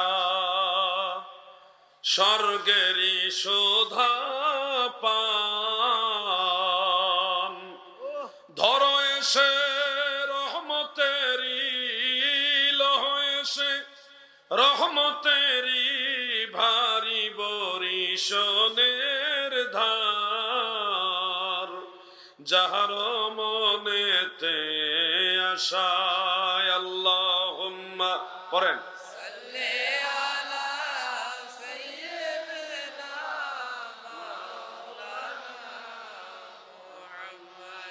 ওয়ালা আলি সাইয়্যিদিনা। আমার দাদু ভাইরা গো, আমার পূর্বে আল্লামা মুফতি খন্দকার মঞ্জুর হোসেন সাহেব দয়াল নবীজির নিঃশর্ত ভালোবাসা নিয়ে আলোচনা করেছেন, চমৎকার আলোচনা করেছেন। নবীজির ভালোবাসার সাথে যতগুলি বিষয় জড়িত, প্রত্যেকটা কাজ আপনার আন্তরিকতার সাথে করবেন। যতগুলি বিষয় নবীর ভালোবাসার সাথে জড়িত, সবগুলি কাজ আন্তরিকতার সাথে করবেন, একটা দুইটা না। ও যুবক ভাইরা, আপনারা একটা কথা শুনেন। নবীর মা বাপ, ওয়াজ করা হচ্ছে ইদানিং, নবীর মা বাপ তারা নিজেরাই তো জাহান্নামে যাবে, আরে নবীর মা বাবাই তো কাফের। এই কথা দ্বারা নবীজির প্রতি মহব্বত উতলায়া বাড়ে নাকি? খাইছে রে নবীর মা বাবাই বলে কাফের, খাইছে রে নবীর মা বাবাই জান্নাতে যাইতে পারতো না। একটা নেগেটিভ একটা চিন্তা চেতনা মনের মধ্যে জাগ্রত হয়। ওই যে পঞ্চগড়ে মানুষেরা হয়ে যাইতেছে, কি বলে কাদিয়ানি, মানে আমাদের নবীকে শেষ নবী মানে না, তারা নতুন এক নবী বানাইছে, নাউজুবিল্লাহ বলে। তো এক কাদিয়ানিকে জিজ্ঞাসা করা হলো, তুমি মুসলমান থেকে কাদিয়ানি হইলা কেন? সে উত্তর দিছে কি জানেন? এটা ইউটিউবে আছে। সে কাদিয়ানি মুসলমান থেকে কাদিয়ানি হয়েছে, তাকে বলা হলো তুমি মুসলমান থেকে কাদিয়ানি হলে কেন? সে উত্তর দিছে কি জানেন? সে বলতেছে মুসলমানদের বড় বড় হুজুরদের মুখে শুনছি যে মুসলমান অবস্থায় নবী রাসূলরাই ইয়া নফসি করবে, পীর আউলিয়া তারাই জান্নাতে যাবে কিনা গ্যারান্টি নাই। তারা আমাদেরকে ভয় দেখাইছে আমরা জান্নাতে, যে পীর আউলিয়ারাই জান্নাতে যেতে পারবে না, আল্লাহর নবীই নাফসি নাফসি করবে, নবী রাসূলরাই হাসরে ময়দান উভয় থাকবে না, তাইলে আমরার তো অবস্থা খারাপ, আমরা তো তেমন কিছুই নাই, তো তাদের সাথে থাকলে আমাদের তো অবস্থা খারাপ হবে আখিরাতে। কিন্তু কাদিয়ানীদের কাছে এসে শুনছি না, এখানে যারা আসবে এই দলে যারা ভর্তি হবে সবাই জান্নাতে যাবে। তারা বলছে আমরা যদি আটকায় যাই তারা আমাদেরকে তরাইয়া নিয়ে যাইব, টেনশনের কারণ নাই। তাহলে আমি নিজেকে জান্নাতে নেওয়ার জন্য এখানে আসছি। একটা বিষয় খেয়াল করবেন, এটা তার ব্যক্তিগত বক্তব্য, কিন্তু তার এই যে চিন্তা চেতনাটা মাথার ভিতরে আসছে কেন? আমাদের মধ্যে কিছু বক্তা এগুলি বলে হাসর ময়দানে পীর আউলিয়াদেরই হুঁশ থাকবে না, তারা নিজেরাই জান্নাতে যাবে কিনা গ্যারান্টি নাই। এই ওয়াজগুলি আমাদের কিছু হুজুররা করে কি করে না? তাহলে আপনি যে ওয়াজ শুনলেন নবীর মা বাবাই তো জাহান্নামে যাইব, নবীর মা বাবাই কাফের, তারা মুশরিক, তারা জাহান্নামে যাইব, তাইলে আপনার মনে ইসলামের প্রতি মহব্বত আরো বাড়বো। এই বিষয়গুলি খেয়াল করবেন, এগুলো সূক্ষ্ম বিষয়। নবীজির মা বাবা জান্নাতি, এই ব্যাপারে ফয়সালা হয়ে গেছে, এটা মীমাংসা হয়ে গেছে, ইমামদের মধ্যে এটা নিয়ে চূড়ান্ত রায় হয়ে গেছে। এখন নতুন করে এটা নিয়ে আমাদের আলোচনা করে দলিল দিয়ে দলিল সাবমিট করে এটা প্রুফ করার কোনো প্রয়োজন না, এটা মীমাংসিত বিষয়। নবীর মা বাবা দুইজনই জান্নাতি, সুবহানাল্লাহ বলেন, এটা মীমাংসিত বিষয়। যারা মীমাংসা করে গেছে এরা সাধারণ কোন আলেম না, যুগের মুস্তাহিদ ছিলেন, হাফেজুল হাদিস ছিলেন, নুক্কাত পর্যায়ের মুহাদ্দিস ছিলেন। ইমাম জালালউদ্দিন সুয়ুতি, ইমাম মোল্লা আলী কারি, উনি ফাইনাল ডিসিশন দিছে যে রাসূল পাকের আব্বা আম্মা দুইজন ঈমানের উপরে মারা গেছে। সুবহানাল্লাহ, এটা শরহে শিফার মধ্যে আছে, দ্বিতীয় খণ্ড 605 পৃষ্ঠা, দারুল কুতুব ইলমিয়া বৈরুত লেবাননে ছাপা। আপনারা গুগলে পাবেন এই কিতাবগুলি, কিছুটা তাহকিক করতে হবে আপনাদের। জবাব দিবেন কি? নবীজির মা বাবা দুজনেই বিভিন্ন দৃষ্টিকোণ থেকে জান্নাতি। একটা দৃষ্টিকোণ হলো ওনারা ইসলামী ফেতরাতের উপরে মারা গেছে। ফেতরাত মানে নবীজির নবুয়তের দাওয়াত পাওয়ার আগেই ওনারা ইন্তেকাল হয়ে গেছে। আপনারা বলেন নবীজি জন্মগ্রহণ করার আগেই তো নবীজির আব্বা জান ইন্তেকাল, এটা ঠিক আছে নি? আপনারা জানা আছেন এটা? তাহলে তো উনি তো নবুয়তের দাওয়াত পাইলেনই না, উনি তো নবীজিকে সরাসরি পায় নাই।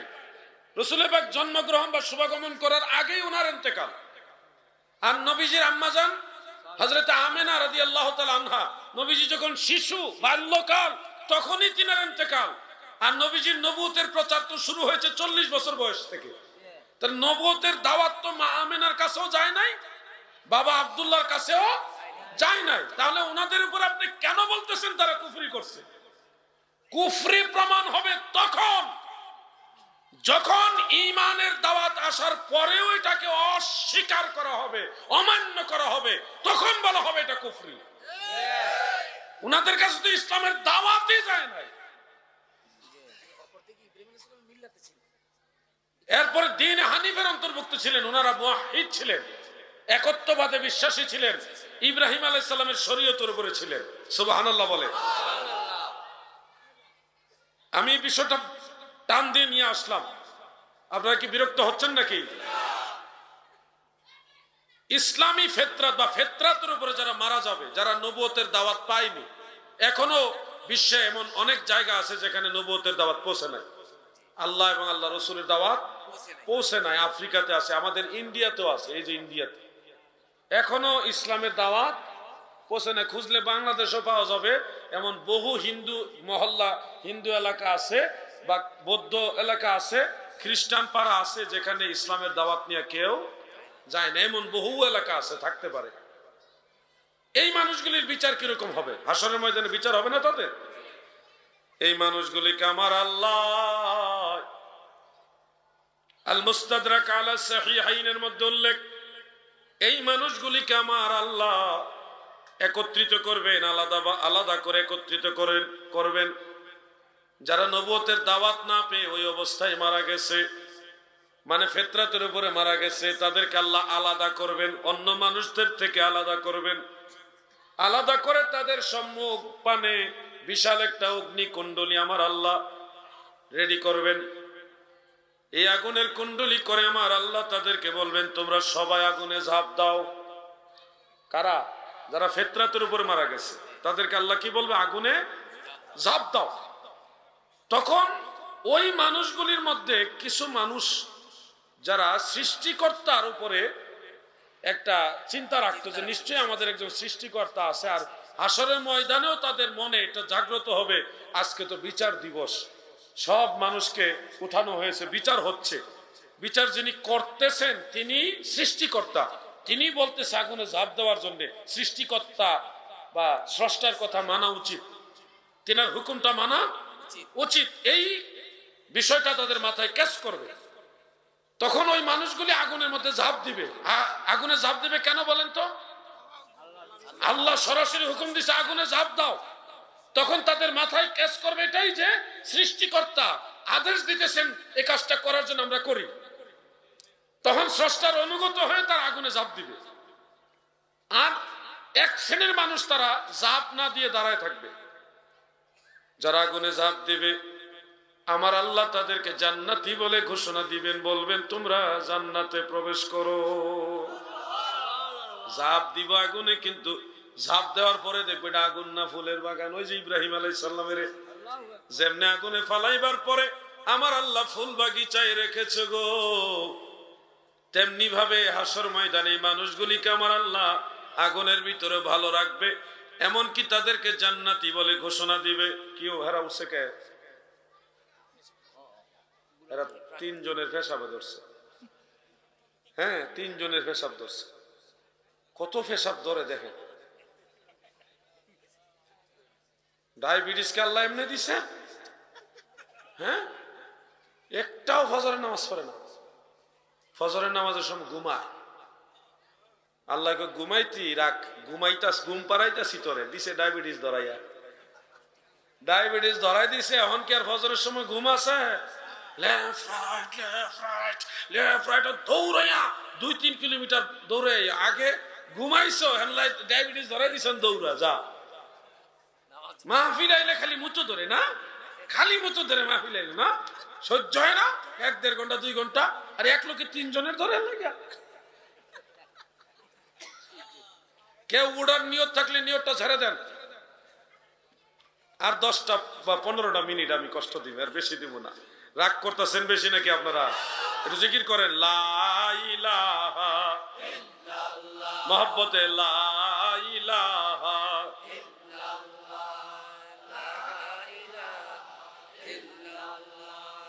লা ইলাহা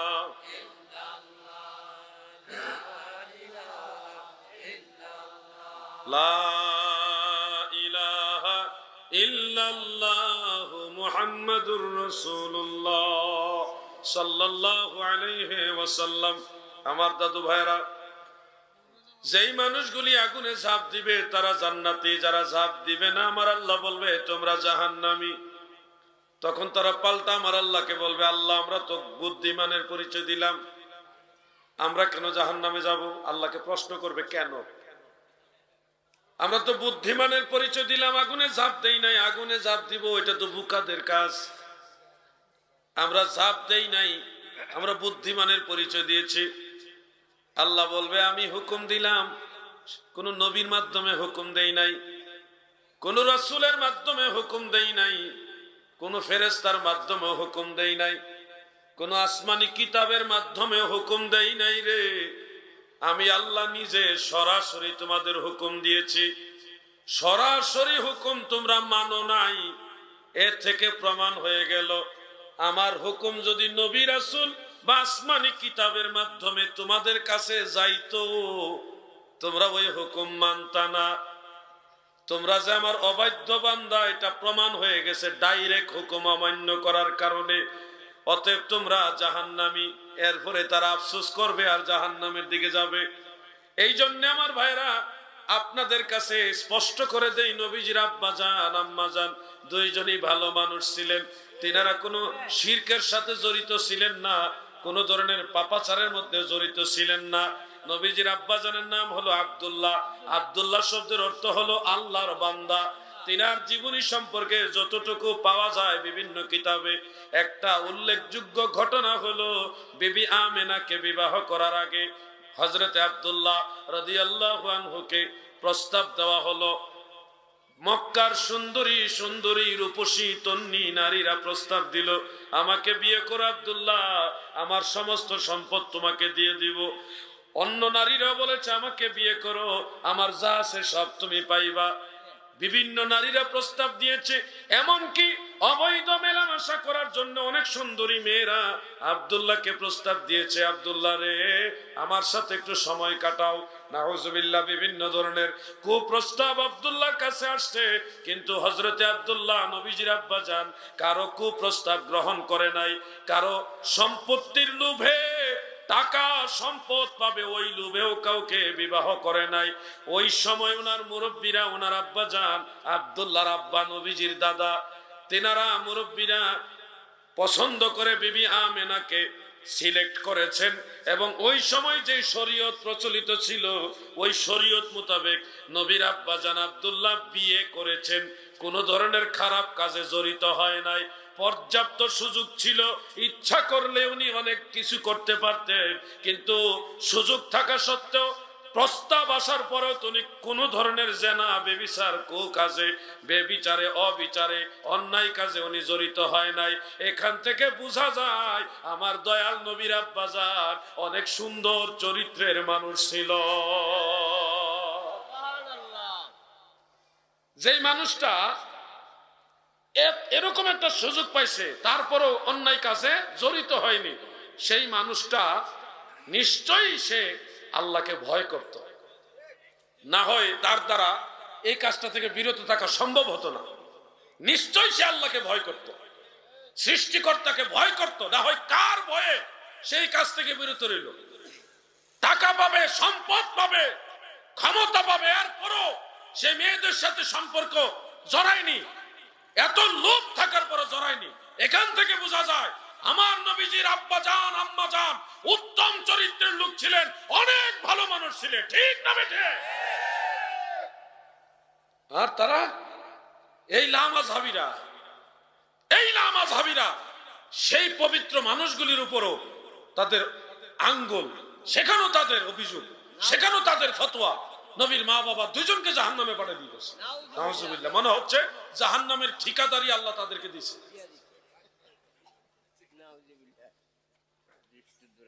মনে রাখবেন এই কথাগুলি। খাসায়েসুল কুবরার মধ্যে কষ্ট হইতেছে নাকি? এই ফুলাবেন এত লরস্কের লাগে রে। খাসায়েসুল কুবরার মধ্যে উল্লেখ, তারিখ ইবনে আসাকির থেকে হাদিসটা ইমাম সুয়ুতি উল্লেখ করেছেন। আম্মা জান আয়েশা রাদিয়াল্লাহু তাআলা আনহা বলেন, একদিন নবীজি মলিন মুখে ঘর থেকে বের হয়ে গেলেন। যথা সময়ে আবার নবীজি ঘরে ফিরে আসলেন, কিন্তু ওই সময় নবীজির চেহারা বড় আনন্দিত, হাস্যোজ্জ্বল। আম্মা জান আয়েশা বলেন, ইয়া রাসূলুল্লাহ, দয়াল নবী গো, যাওয়ার সময় দেখলাম চেহারাটা মলিন, চেহারাটা ফ্যাকাশে, কিন্তু আসলেন বড় আনন্দিত হয়ে। হাকিকত কি গো নবী? কিসে আপনাকে মলিন করলো, কিসে আপনাকে আনন্দিত করলো, দয়া করে বলেন। আল্লাহর হাবিব বলেন, আয়েশা রে, আমি আমার মায়ের কবরে গিয়েছিলাম, ওইখানে আমি দোয়া করেছি, আল্লাহ আমার মা এবং বাবা দুইজনকে জীবিত করে আমার সামনে তুলে ধরো। সুবহানাল্লাহ। আমার আল্লাহ আমার দোয়া কবুল করেছে, আমার আব্বা আম্মা দুইজনকে জীবিত করে আমার সামনে তুলে ধরেছেন। আমি রাসূলুল্লাহ নিজে আমার মা বাবা দুইজনকে কালেমা পড়াইছি, তারা দুইজনে কালেমা পড়ে মুসলমান হইছে। এরপর আবার দোয়া করেছি আমার আল্লাহ যেন আব্বা জান আম্মা জান দুইজনকে আগের জায়গায় নিয়ে যায়। আমার আল্লাহ দোয়া কবুল করেছে, আমার মা আমেনা, আমার আব্বা জান আব্দুল্লাহ দুইজনকে আমার আল্লাহ আবার দারুল বাকায় নিয়ে গেছেন। আমার মা বাবা ইমানদার হয়েছে, কালেমা পড়েছে, এই জন্য আমি রাসূলুল্লাহর মন বড় খুশি। হাফেজ জালালউদ্দিন সুয়ুতি রাহমাতুল্লাহ আলাইহি এই হাদিসের সনদ সম্পর্কে আল হাবিলিল ফাতাওয়ার মধ্যে বিস্তারিত আলোচনা করে লিখেন, হাদিসের সনদ দাঈফ, কিন্তু উসুলে হাদিসের একটা উসুল হলো তালাক্কাল উম্মাতু বিল কবুল, মানে কোন হাদিস সম্পর্কে যদি উম্মতের মুহাদ্দিসরা যদি এটা কবুল করে নেয়, তাহলে এটা জয়ীফ সনদ হইলেও সহিহ হাদিসের হুকুম রাখে। যে কোনো উসুলের কিতাব এটা পাবেন, তালাক্কাল উম্মাতু বিল হাদিসে লিল কবুল, লিল হাদিসে বিল কবুল। যে কোনো হাদিসের ব্যাপারে মুহাদ্দিসিনে কেরাম যদি সবাই এটা কবুল করে নেন, সবাই গ্রহণ করে নেন, তখন এটা ঐক্যমতের সনদ দুর্বল হইলেও হুকুমটা সহিহ হয়ে যায়। সুবহানাল্লাহ বলেন।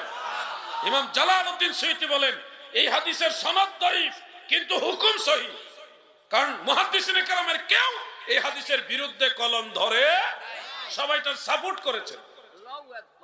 এজন্য নবীজির মা বাবার উপরে কখনো খারাপ ধারণা রাখবেন না।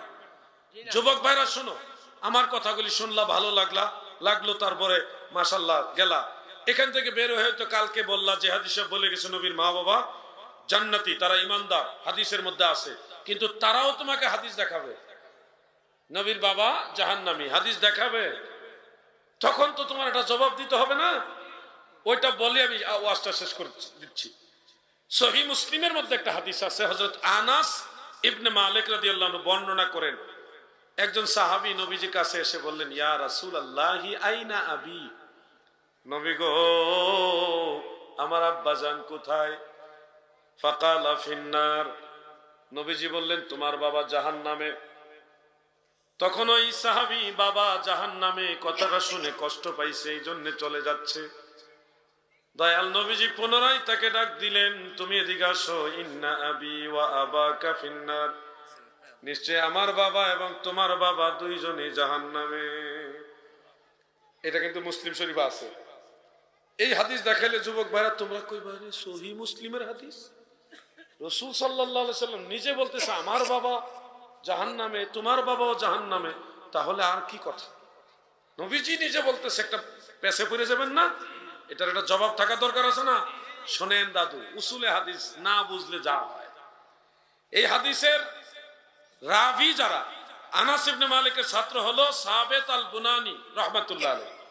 সাবেত আল বুনানি থেকে মুসলিম শরীফের এই বর্ণনাটা বর্ণনা করেছেন হাম্মাদ ইবনে আবি সুলাইম, হাম্মাদ ইবনে সালামা, হাম্মাদ ইবনে সালামা, সুলাইমান না সালামা। এই হাম্মাদ ইবনে সালামা সাবেত আল বুনানি থেকে ইন্না আবি ওয়া আবাকা ফিন্নার, আমার বাবা তোমার বাবা দুজনই জাহান্নামে, এভাবে বর্ণনা করেছে। কিন্তু সাবেত আল বুনানি থেকে আরো কয়েকজন এই হাদিসটা বর্ণনা করেছেন, হাম্মাদের ক্লাসমেট, সবাই সাবেত আল বুনানির ছাত্র। হাম্মাদের আরো তিনজন, আমার জানা মতে আরো তিনজন, ইমাম জুহরি, মা'মার ইবনে রাশাদ এবং আরেকজন, তিনজন এই একই ঘটনা বর্ণনা করেছেন, কিন্তু তারা এইভাবে বলে নাই। তারা বর্ণনা করেছেন যে একজন সাহাবী এসে জিজ্ঞাসা করল, ইয়া রাসূলুল্লাহ আমার বাবা কোথায়? নবীজি বললেন জাহান্নামে, সে চলে যাচ্ছিল। তখন নবীজি তাকে ডেকে এনে বললেন, ইজা মারারতুম বিকাবরি কাফিরিন ফাবাশশিরহু বিন্নার, যখন তোমরা কেউ কোন কাফেরের কবরের কাছ দিয়ে যাবে তাকে জাহান্নামের সুসংবাদ দিবে। এখানে নবীর বাবা জাহান্নামী এই কথা নাই। হাম্মাদ ইবনে সালামা ছাড়া অন্য যারা এই একই ঘটনা সাবেত আল বুনানি থেকে বর্ণনা করেছে, তাদের বর্ণনাটা হলো ভিন্ন। একজনেরটা একরকম আর তিনজনেরটা আরেক রকম। এখানে একটা বেশ কম বুঝে নেবেন বিষয়গুলি। আরেকটা বিষয় মনে রাখবেন, হযরত আনাস রাদিয়াল্লাহু আনহু ছাড়াও আরো দুইজন সাহাবী এই ঘটনাটা বর্ণনা করছে, হযরত আব্দুল্লাহ ইবনে ওমর এবং হযরত সাআদ ইবনে আবি ওয়াক্কাস রাদিয়াল্লাহু আনহুমা। একটা হলো সুনান ইবনে মাজাহ শরীফ আছে, আর একটা মুসনাদ বাজ্জারের মধ্যে আছে, দুটাই সহিহ। সেখানেও ঘটনাটা এইভাবে আছে যে একজন সাহাবী এসে বলল, ইয়া রাসূলুল্লাহ আমার বাবা কোথায়? নবীজি বললেন তোমার বাবা জাহান্নামে। তখন সে মনক্ষুণ্ণ হয়ে চলে যাচ্ছিল। রাসূল পাক সাল্লাল্লাহু আলাইহি ওয়াসাল্লাম তাকে ডেকে এনে বললেন যে ইজা মারারতুম বিকাবরি কাফিরিন, আরেক জায়গায় আছে বিকাবরি মুশরিকিন ফাবাশশিরহু বিন্নার, তাকে জাহান্নামের সুসংবাদ দিবে যদি কোনো কাফের মুশরিকের কবরের কাছ দিয়ে যাও। সেই বর্ণনাগুলির মধ্যেও নবীর বাবা জাহান্নামে এই কথা নাই। একটা বিষয় খেয়াল করবেন, তিনজন সাহাবী এটা বর্ণনা করেছেন। তিনজন সাহাবীর বর্ণনা একরকম, এক বরাবর। এর মধ্যে আনাস ইবনে মালিক রাদিয়াল্লাহু আনহু থেকে সাবিত আল বুনানির চারজন ছাত্র এটা বর্ণনা করেছেন। এর মধ্যে একজন ছাত্র বলছে একরকম আর তিনজন বলছে আরেক রকম। একজনের কথাটা ওই অন্য দুইজন সাহাবীর সাথেও মিলে না এবং তার ক্লাসমেট আরো তিনজনের সাথেও মিলে না। তারা বলেন দুইজন সাহাবীর বিপরীতে এবং ওই একজনের ক্লাসমেট আরো তিনজনের বিপরীতে শুধুমাত্র হাম্মাদ ইবনে সালামার বর্ণনা, এটাকে আপনাদের ব্যক্তিগত মেজাজে কি বলে গ্রহণ করা যায়? উসুলে হাদিসের মানদণ্ডে এই শব্দটাকে বলা হয় গায়রে মাহফুজ। গায়রে মাহফুজ অথবা শাজ, অথবা এটাকে আরো কিছু শব্দে উল্লেখ করা যায়। এই শব্দটাকে মুনকার বলা যায়। ইন্না আবি, এটা শাজ হিসেবে আমরা নিব অথবা গায়রে মাহফুজ হিসেবে নিব, অথবা এই রিওয়ায়াতটাই আমরা ধরে নিব মুস্তারিব। এই রিওয়ায়াতটা ধরে নেব কি মুস্তারিব। মুস্তারিব কি, শাজ কি, গায়রে মাহফুজ কি, আপনারা এগুলি বুঝবেন না। এগুলি বুঝতে হইলে ক্লাস করাইতে হবে। এখন ক্লাস করাইতে হবে। ক্লাস করাইতে হলে তো আপনাদের একটা সবার মেধা মননের ব্যাপার সবার আছে। সবাই তো সব কথা হুট করে বুঝবেন না। হঠাৎ করে যে জীবনে কায়দা লয়ে বসে না তার আমি কোরআন শরীফ পড়া ধরলে হবে ভাই? এজন্য একটা ক্লাস করানোর ব্যাপার আছে। আপনারা ধরে নেন এই বর্ণনাটা সবটাই সঠিক, কিন্তু ওই হাম্মাদ ইবনে সালামার বর্ণনাটা এটার উপরে আমল করা যাবে না, কারণ তার বর্ণনাটা অন্যদের বর্ণনার বিপরীত। এবার আসেন হাম্মাদ ইবনে সালামার অবস্থানটা কি? সে রাবি হিসেবে সেকা, কিন্তু ইমাম যাহাবী মিজানুল ইতিদালের মধ্যে উল্লেখ করেন তার লাহু কাসীরুল আওহাম, তার প্রচুর ভুল আছে। কাসীরুল খাতা, সে হাদিস বর্ণনা করার সময় অনেক ভুল করত। তাহলে উনি যে ভুল করছেন তার প্রমাণ তো অন্যদের বর্ণনার সাথে ওনার বর্ণনা মিল নাই। আল্লাহ যেন আমাদের বুঝার তৌফিক দেন, বলেন আমিন। মেহমান আসছেন নাকি একজন? আসেন। নারায়ে তাকবীর, জোরে নারায়ে তাকবীর, নারায়ে রিসালাত। আমাদের পক্ষ থেকে হুজুর এটা চলে আসেন, আসেন হুজুর, আসেন প্রিন্সিপাল হুজুর, আসেন এদিকে। আমরা মিলেমিশে বসে আমরা তো আর দেন, যদি বেশি সমস্যা মনে দেন। আলহামদুলিল্লাহ, আপনি কেমন আছেন? আমি যে কথাগুলি বললাম, যুবক ভাইরা বলো, আল্লাহ দোহাই লাগে ভাই, যদি না বুঝো আমি আবার চেষ্টা করব। বিরক্ত নিব না, আমি মনেও কষ্ট নিব না, রাগ করব না। কোন যুবক ভাই কেমন আসো যে আপনার এই কথাটা এখনো ক্লিয়ার হই নাই, এমন কি থাকলে বলো, কেউ তোমাকে অপমান করবে না। কেউ কে আসো যে জিহাদি ভাই আপনার এই কথাটা বুঝিনি এখনো, কেউ কে আসো এরকম থাকলে বলো, কেউ লজ্জা দেবে না তোমাকে। কথাটা বুঝতে পারছেন? তাহলে সবাই বুঝতে পারছেন? তাহলে নবীজির আব্বা জান আম্মা জান জান্নাতি না জাহান্নামী? জোরে বলেন, জান্নাতি না জাহান্নামী? সব হাদিস বিচার বিশ্লেষণ করে কিন্তু আইম্মায়ে কেরাম নবীজির মা বাবা সম্পর্কে আকীদাটা ফয়সালা করে গেছেন। আল্লাহ যেন নবীজির পিতা মাতা এবং আল্লাহর হাবিব, সাহাবায়ে কেরাম, আউলিয়ায়ে কেরাম, সালফ এবং খালফ সবার প্রতি আমাদের ভালো ধারণা রাখার তৌফিক দান করেন। সবাই বলেন আমিন, মহব্বতে বলেন আমিন। আমি লম্বা আলোচনা করে ফেলেছি, আপনাদের বিরক্তি হবে, এই জন্য আর আলোচনার সামনে নিব না। তবে দুই একটা প্রশ্ন আমি নিব, কারণ হলো আমার কথা আমি বললাম, আপনার কি চাহিদা ওটা তো আর আমি জানি না, সমস্যাটা আপনাদের কি ওটা তো আর আমি জানি না। আমি প্রশ্ন নিব সরাসরি আজকে, কোনো কাগজ টাগজ না, ডাইরেক্ট প্রশ্ন নিব যে কোনো দুইজন থেকে। প্রথম দুইজন দাঁড়ায় সালাম দিবেন, আমি বলে নিই, যে কোনো দুইজন দাঁড়ায় সালাম দিবেন এবং শুধু প্রশ্নটা করবেন। প্রশ্ন করার ক্ষেত্রে কোনো রাজনৈতিক প্রশ্ন করবেন না, রাজনৈতিক প্রশ্ন আমি নিব না, এবং কোনো খটকা প্রশ্ন করবেন না, আটকাইন না যে নূহ নবীর নানির বাপের নাম কি, হ্যাঁ মুসা আলাইহিস সালামের দাদার বাপের নাম কি, এই ধরনের প্রশ্ন না। যেটা শিক্ষণীয়, ধর্মীয় এবং শিক্ষণীয় ওটা আমাকে বলবেন। প্রশ্ন থাকলে সরাসরি আমি নিব। একজন ভাই পেয়ে গেছি, আমি আরেকজনকে নিব। প্রশ্ন আরেকজন, যে কোনো দুইজন থেকে নিব, তবে আরেকজন যেহেতু এখনো রেডি হয় না, রেডি হন মানসিক ভাবে, আমি একটু জিকির করে ইসমে জাত আল্লাহ আল্লাহ, একটু বসেন, আল্লাহ আল্লাহ আল্লাহ, জোরে আল্লাহ।